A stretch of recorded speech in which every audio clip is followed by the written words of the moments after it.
Olá, turminha do sétimo ano, bom dia, boa tarde, boa noite, né? Mais uma aula aqui de geografia, né, com o professor Xerxes. Vamos aí falar sobre devastação da biodiversidade, né? Vamos ver de que forma a biodiversidade tem sido devastada, destruída, né? No mundo e no nosso país também, ok? Vamos lá? Deixa eu desligar bem aqui meu refletor para poder enxergar melhor, né? Ok, então vamos ampliar aqui, né, tela inteira. Vou pegar meu marca-texto aqui, beleza. Então, devastação da biodiversidade. Primeiro, gente, o que seria a biodiversidade? Isso nós já tratamos, mas vamos recapitular, gente. Biodiversidade, bio está relacionada ao quê? A vida. E diversidade está relacionada a quê? A quantidade, a diferença, né? Então, biodiversidade são as diferentes vidas, né, que fazem parte normalmente de um ecossistema, né, de um sistema vivo, né? OK? A Amazônia nossa aqui, ela é tida como uma das maiores biodiversidades do planeta. Por quê? Pelo tipo, pela quantidade de animais diferentes, de espécies diferentes que vivem nela, ok? As áreas originalmente ocupadas pelas formações vegetais, o que são formações vegetais? Por exemplo, a Amazônia. A Amazônia é uma imensa formação vegetal, não é isso? Nativas, formações vegetais nativas, né, vêm sendo progressivamente devastadas, né, pela ocupação humana e pelo desenvolvimento de atividades econômicas, né, desde a chegada dos europeus. Então, isso aconteceu, gente, desde a chegada dos europeus, por exemplo, quando eles chegaram na Mata Atlântica, ali nos litorais da Bahia, Rio de Janeiro, São Paulo, eles viram o pau-brasil. E eles simplesmente foram cortando, levando para a Europa, e sem a consciência de que se você só corta e não planta, um dia vai acabar, né? E foi mais ou menos isso que acabou no litoral brasileiro. São poucas áreas que ainda, milagrosamente, ainda existem o pau-brasil, né? Porque se dependesse dos portugueses, da forma como eles exploravam, provavelmente, né, não teria mais. Tinha sido extinta a árvore que deu nome ao Brasil. Vamos ver esse mapa aqui que ele está prometendo. Né? Aqui diz, né? Área com vegetação, área devastada. Então, vamos dar uma olhada aqui, ó. Você vê aqui, ó, as áreas com vegetação, né?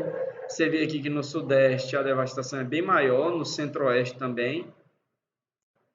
E na Amazônia começa a surgir, né, as ilhas de devastação, né? Você vê que a maioria é verde, mas começa a aparecer, né, vermelhos por toda parte, né?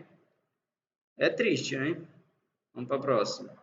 A devastação da Mata Atlântica, né, que é aquela mata que eu estava falando para vocês, onde era encontrado o pau-brasil, começou no século XVI, ou seja, a partir de 1501, que foi quando os portugueses realmente começaram a colonizar, a explorar o que tinha no Brasil, né?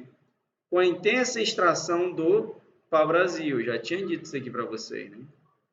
Ao longo do tempo, a ocupação humana foi se intensificando com a expansão de áreas agrícolas, né? Ora, para plantar, para desenvolver áreas agrícolas, onde tem floresta, onde tem cerrado, né? Eles vão derrubar.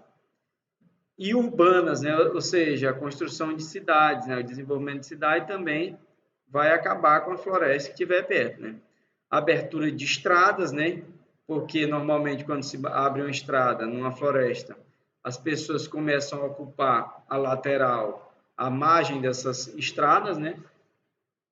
Surgimento e crescimento de cidades, etc. A área originalmente coberta pela Mata Atlântica, né, abriga a maior parte da população brasileira, né? Ou seja, no sudeste brasileiro é onde estava concentrada a Mata Atlântica, que é onde hoje está a população maioria do Brasil. Atualmente, 5%, né? Ou seja, quase nada da Mata Atlântica está o quê? Preservada, né? ou seja, já se destruiu praticamente toda. Aí tem mais aqui, né? A mata de araucárias, essa lá do sul do país, né? Principalmente no Paraná, é a formação vegetal nativa que foi mais devastada em todo o território nacional, em função da retirada da madeira para exploração do que? Da erva mate, ou seja, eles tiravam onde existiam as florestas, derrubava a araucária e plantava erva mate, né, para ganhar dinheiro, para vender, né? E introdução de pastagem, né, que é o mesmo caso que acontece na Amazônia, onde eles derrubam a floresta e fazem criação de gado, faz pasto, né? Áreas agrícolas e cidade, resta menos de 2%, né? Só 2% das araucárias sobrevivem, né? Da cobertura original em poucas áreas protegidas. E o Gênio, que é o ministro do Meio Ambiente atualmente, né? Ele ainda lançou uma proposta aí, uma série de propostas que pode terminar acabando com as florestas de araucária, né? Cara, realmente é muito fraco. Desculpa, gente, para não dizer que é muito fraco, para não dizer que ele é maldoso mesmo, né? Ele é muito fraco, esse atual ministro do Meio Ambiente aí do governo Bolsonaro.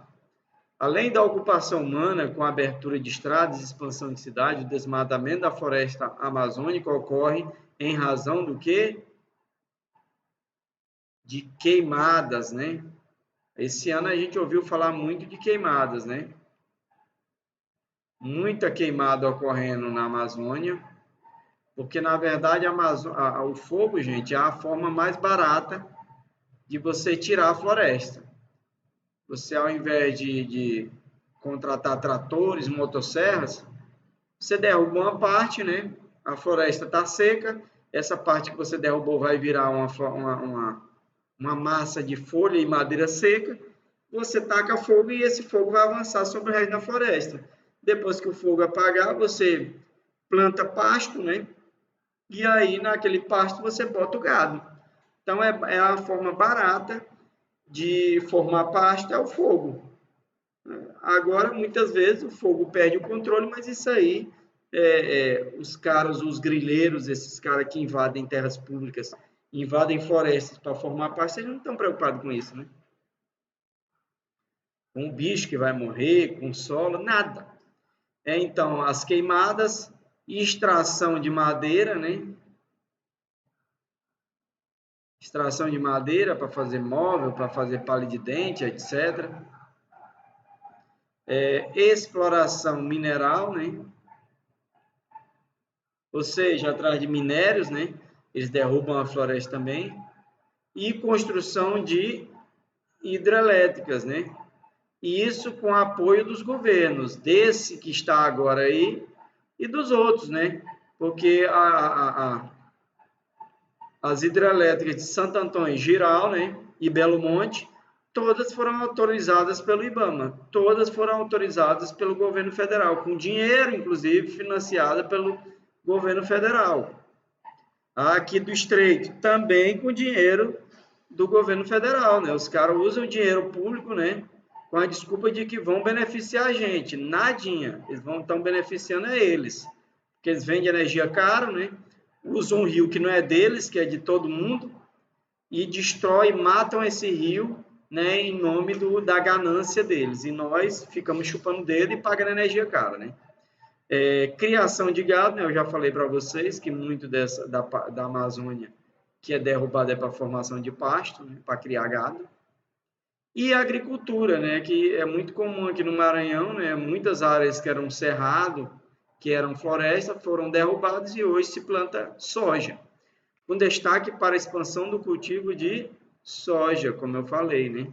Cerca de 15% da área desmatada da floresta amazônica, que também ocupa outros países da América do Sul, está em território que? Brasileiro. Então, cerca de 15% da área desmatada da Amazônia, né, está no território brasileiro. Aqui. O cerrado conta com apenas metade de sua área coberta pela vegetação nativa. Então, 50% já foi para o beleléu, né? A expansão da ocupação humana e da atividade agropecuária, né? Ou seja, criação de animais e plantio de vegetais, né? São os principais fatores responsáveis pela redução, com destaque para o plantio de soja. É o caso aqui da região de Balsas, né? Onde era cerrado e está plantado soja, né? Gera empregos? Verdade, legal, gera empregos. Mas, quanto mais se devastar, nem o próprio soja vai poder sobreviver, porque se não tiver as florestas, né? Não tiver os cerrados por onde os rios nascem, no futuro a gente não vai poder nem o soja, né? E a formação de pastos para o gado bovino, né? As carvoarias também têm um papel de destaque nesse processo. O que é a carvoaria, gente? É onde se faz o carvão. O cara faz aquela caieira, né, que eles chamam, um tipo de forno, onde queima a madeira abafada para ela virar o carvão, e lá eles usam a própria vegetação do cerrado para fazer o carvão, né? E aí já sabe, né? Se vira carvão, acaba. A pecuária, o cultivo de trigo e soja, eucalipto e pinos para a produção de celulose são as principais atividades que devastam os campos na região sul. A retirada da cobertura vegetal contribui para o quê? Degradação do solo, né? O solo ele vai ficar degradado, ele vai perder a saúde dele, né? E intensificação e processo de arenização, né? Porque o solo sem os nutrientes, ele vai virar areia, igual o deserto, né? Que pode ser definido como surgimento de depósitos de areias formados a partir da ação de águas pluviais e dos ventos, né? Atualmente, a área coberta pela vegetação nativa está em torno de 45%. Então, do cerrado, nós temos apenas 45%, mais da metade já foi-se embora, né? Cerca de 46% da vegetação nativa da caatinga, a caatinga é aquela vegetação que nós tratamos, né? Que está principalmente no semiárido nordestino, né? Foi devastada principalmente pelo pisoteamento do gado, né? Ou seja, o gado ele não come, ninguém cortou, ninguém incendiou, mas o gado passando, ele mata essas plantas, né? Pelo uso de técnicas agrícolas inadequadas, né? Desmatamento seguido de queimado, que eu estava falando, né? Pela implantação de grandes polos de agricultura irrigada, ali no Ceará, né? Em alguns estados nordestinos, né? Eles derrubaram essa vegetação para plantar manga, para plantar uva, né? O que é excelente, né? Mas desde que não tivesse destruído tanto, né? Para a produção de fruta como abacaxi, melão, manga, uva e laranja, e pelo corte da vegetação para o uso de lenha, né? Aí nisso aqui, gente, lenha é para o pessoal fazer comida mesmo, né? Isso aqui, gente, é o mínimo, né? Essa devastação por lenha é o mínimo, porque sempre o homem morou lá e sempre dependeu dessa vegetação. E nem por isso essa vegetação acabou. Mas as grandes plantações, as grandes agriculturas, essas sim devastam, porque elas vêm com trator e leva quilômetros, né, de destruição. E esse homem que corta para lenha, ele não corta tão rápido o suficiente para que a natureza consiga se recompor, né? Em moradias e empresas, além da ocupação humana ao longo do tempo. Ok, gente? Então, você dá uma reforçada aí em tudo que a gente tratou aqui. Deixa eu ligar a luz aqui para poder você me ver, né? Porque já está meio escuro. Então, convido você a dar uma revisada, dar uma lida no livro. Eu dei só uma pincelada explicando o que a gente está tratando. E boa sorte, tem uma atividadezinha aí deliciosa para vocês. Se esforçam, façam o melhor. Tamo junto.